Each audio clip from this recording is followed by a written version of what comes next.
Welcome to Luke 21 Radio, a broadcast explaining biblical prophecy in the tradition of St. Augustine. And now, from Greenville, South Carolina, here's your host, Steve Wood. Hello, this is Steve Wood, and welcome to Luke 21 as we study biblical prophecy together. We are looking again at Revelation 17 and 18 about Babylon the Great. In our previous episode, I tried to establish it as clear as I could that living in Babylon just wasn't something that happened in Old Testament times, and it wasn't just something that was happening in New Testament times. We are living in Babylon today, and I hope that was an eye-opening experience. So I want to spend some time on this because a lot of people have never even heard this before. They say, a lot of teachers will say, well, this is historical Rome, and it was, but they don't then continue with the idea this is here today. So anyhow, the title of this episode, it's a strange title, and I apologize to do up front, but it's Nations Drunk with the Wine of Fornication. Now, this title comes straight from Revelation 17 and 18. It speaks of this great harlot, Babylon the Great, and in her chalice, so to speak, is this wine of fornication by which she deceives the world. And this is where Revelation gets pretty strange. What in the world? How do nations get drunk with the wine of fortification? And what is the wine of fortification? Okay, the nations of the world are attracted to this false idol, basically, Babylon the Great. And the means of attraction to her was wealth. And if you look in specifically Revelation 18, it lists all the various things that were coming into this wealthy city. And it's using a lot of the luxury goods that came into Rome in the first century. But you get the idea. Just like today, the largest percentage of the world's luxury goods come into the United States of America. And so what is being described is something using very traditional prophetic speech.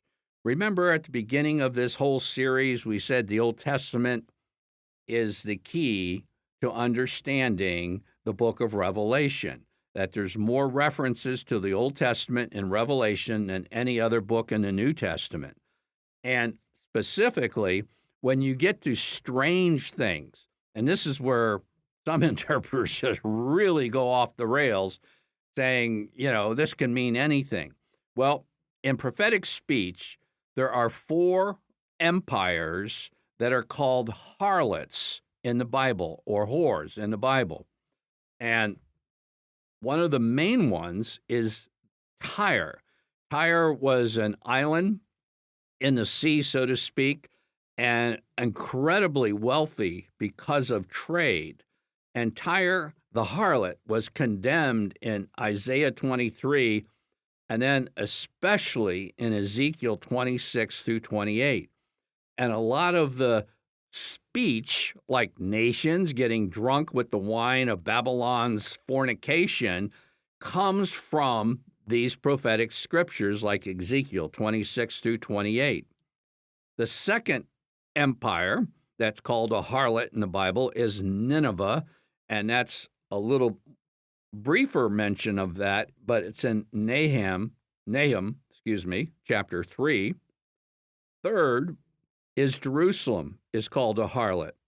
And Jerusalem's called out in Isaiah 1, Jeremiah 2, Ezekiel 16, Ezekiel 23, and it's given a lot of press. So some people think that Revelation's talking about first century Jerusalem as a harlot, or others think it's talking about first century Rome as a harlot.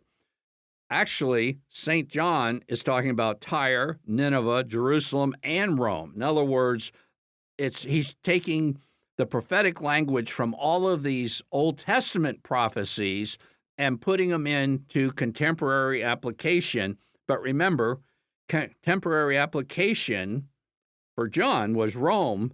It's not for us, because this is a continuing phenomenon that goes right through history. All right.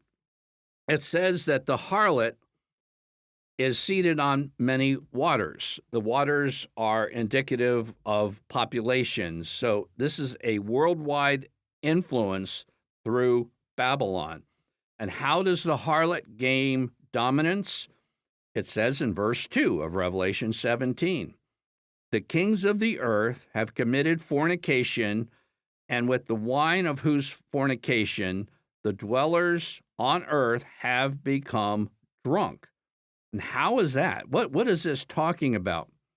In prophetic speech, adultery, fornication, sexual immorality, and various terminologies is used by the prophets to describe covenant breaking. Marriage is a divine covenant between a husband and a wife and made in the presence of God. But we also have the covenant between human beings and God himself, that divine covenant. So what the prophets do is using terms of marital unfaithfulness or terms of sexual immorality to describe breaking covenant with God. And how do you do that? Specifically, it's by idolatry. Now, you might say, well, I'm glad that's Old Testament stuff, because, we're not tempted to worship stone statues anymore, are we? No, hang on. Idolatry is far more than worshiping some stone statue. Idolatry is putting your primary attachment to something other than God. It can be whatever, but something other than God. In Colossians chapter 3 and verse 5, there's a verse that should shake up almost everybody in America. It says, covetousness, wealth, is idolatry. Oh, you mean it's just not statues? No, it can mean attachment to wealth. Now, what happens with idolatry? With idolatry, you've become attached to a false god. And in that act, you are basically divorcing yourself from the true God. And when you divorce yourself from the true God and embrace idolatry, hear this very carefully, because a lot of people don't understand what's going on and the loss of morality in our world. When you embrace idolatry, the brakes on sexual immorality are lifted. There's no more brakes. It's a runaway car, a runaway train. And here's an example, just one verse. Okay, Moses goes up Mount Sinai to get the Ten Commandments. You would say this is the biggest religious happening, in the world to that point.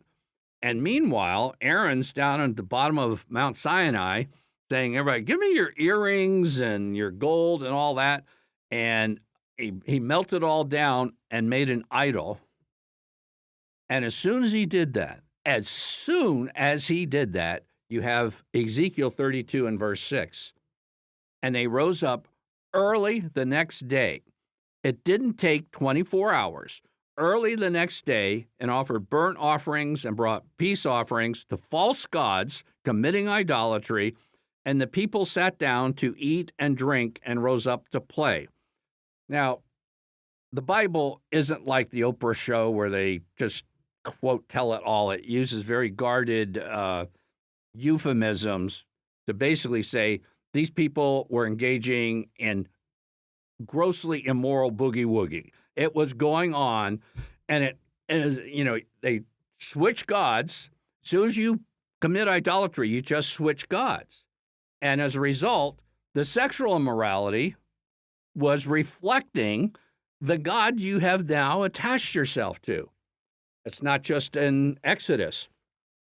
Did you know that Sodom was an unusually wealthy place? It says in Genesis 13 Abraham very graciously gave his nephew Lot, choose where you're going to live. And he lifted up his eyes and saw that the Jordan was well watered everywhere, like the garden of the Lord. This was before the Lord destroyed Sodom and Gomorrah.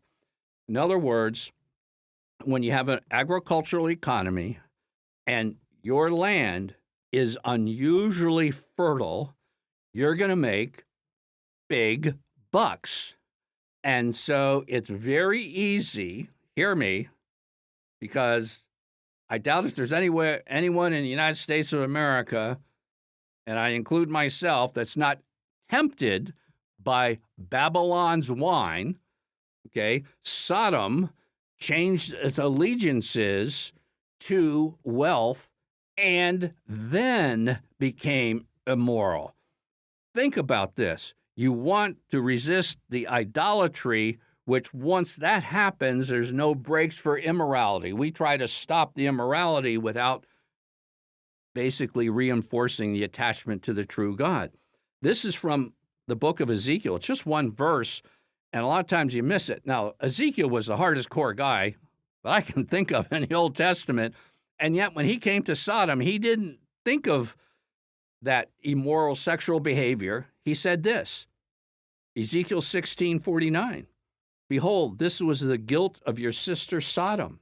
She and her daughters had pride, surfeit of food, and prosperous ease, and did not aid the poor and needy. They were caught up in their wealth. And as a result, that became their idol. That became their prime attachment in life. And then as a result of that, a follow-up of that, the brakes were off, and then you had the Genesis 19 immorality. And this is how the whole world comes under the influence of the wine of the great harlot of Babylon, and all nations become drunk with it. Now, did you know that the word luxury until the 4th century was a pejorative term? In archaic English, it meant lust. And today, it's not a pejorative term. It's something that's featured for us and shown us on, big screens and color. And boy, everybody should want this. We're established that we're living in Babylon. One of the chief characteristics of Babylon, the harlot, is excessive wealth. And the United States of America is the wealthiest empire in the history of the world. Revelation 17 and 19, these striking images which kind of freak people out the first time you see them, maybe even the 10th time you see them, it's meant to wake us up. That's what prophecy is meant to do, for God's people to wake up what's in front of them. We don't need to be communists and socialists and all that kind of thing, but we need to recognize, how does a nation like ours, a good nation, end up with Genesis 19 marriages being approved by the highest court in the land? How does that happen? And it's not just changing Supreme Court justices, it's quit drinking the wine of the great whore Babylon's wine of fornication. When that happens and God becomes first, not second or third or a thing for just Sunday morning, then things will change radically. I'm Steve Wood, your host, and you've been listening to Biblical Prophecy with Luke 21. Luke 21 is a radio outreach of Family Life Center International. To learn more about biblical prophecy, visit us online at luke21.com.